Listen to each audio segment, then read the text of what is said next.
Hey guys, how's everybody? It's Birmingham. I'm happy to be here. I moved away from here about a month and a half ago. To any of you guys who don't know me, there's very few that don't, but anyway, moved away and back and happy to be here. And anyway, new issue of the Second Hand, if you haven't seen it around. It's got a great story by a writer by the name of Patrick Somerville from Chicago. There's a book out called The Cradle that is pretty good, but the story is better and it's free. So pick up a copy before you take off. Anyway, I'm going to read a little story about, it springs from this reading series in Chicago.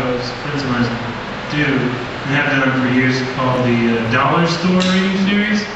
And basically the premise is they buy you some like cheap piece of crap dollar store item, right? They buy several of these things and then they sort of distribute them to different writers who then proceed to create stories, somehow springing from, based on, inspired by these items. And, you know, one for instance, one of the items I got in the past was this little, it was a keychain with this little plastic hand on it. It's kind of like in this weird, like kind of arthritic almost pose, and had a very large sticker on like this part of the hand that said "Made in China." And you know, so there's all kinds of different places you can go with these things. Anyway, so about 2-3 months ago, the Dollar Store did a tour, sort of a nationwide tour, and they were coming through, like, stopped in Nashville, where I recently moved, and Atlanta, and I was going to do both of those days with them, and so they were mailing stuff out, and anyway, I ended up doing the readings, but I didn't actually, the problem was I didn't actually have my dollar store item. You know, usually it's like a show and tell type of thing. You know, if you have an item, it immediately creates like this sort of drama. You know, you have something to show. You know, it's like second grade or whatever.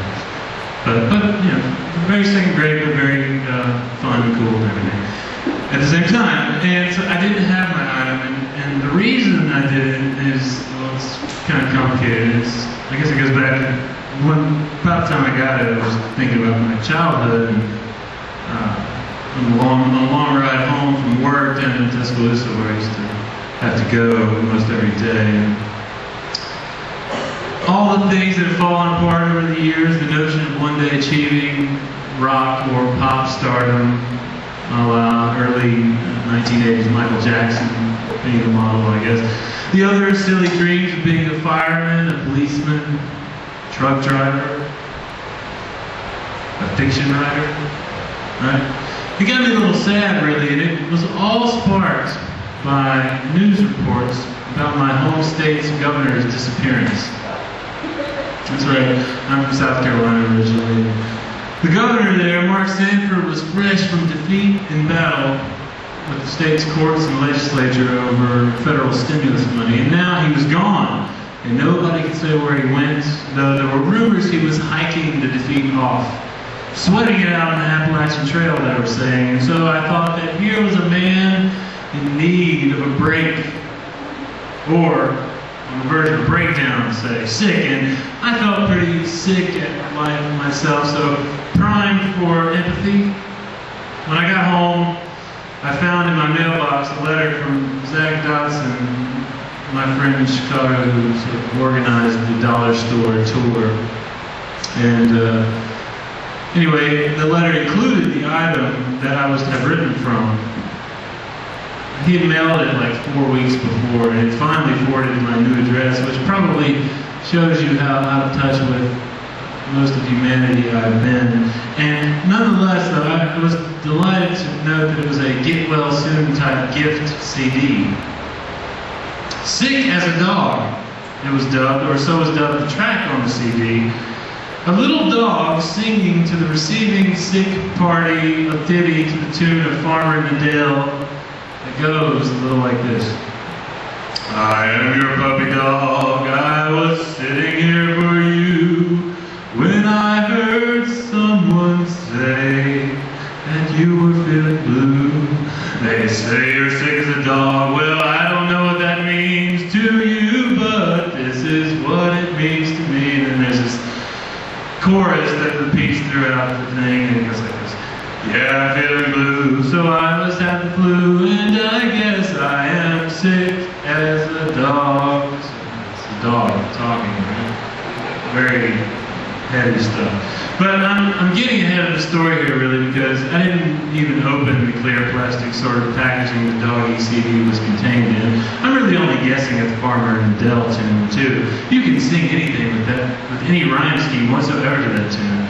In any case, the reason I didn't open it, I didn't think I'd be able to actually make the Nashville Glen Riggs and the tour. And in my misery, my workaday misery, I guess, I sent the CD where I figured it might do more good, in an envelope direct to the governor of South Carolina's office. Governor Sanford, I wrote in an accompanying letter, don't take this the wrong way. I don't really see myself as your puppy dog, but I do think there's some relevant comparison. Here's hoping you get over the shit that's clearly piling up over your way. I got a ton of my own here. And I'm probably more of a Democrat, by the way, but I grew up upstate Rock Hill, in case you're wondering why I might care a little. Here's hoping they find you, sincerely. Yeah, Mark was feeling bad, so he must have the crabs. And I guessed he was sick as a dog. Sing along with me. It was that fateful Friday from the governor when I sent the letter off, and by the time I got the reply, the full extent of Sanford's sickness indeed was known to the state of South Carolina, all of our great nation, and, yes, Argentina.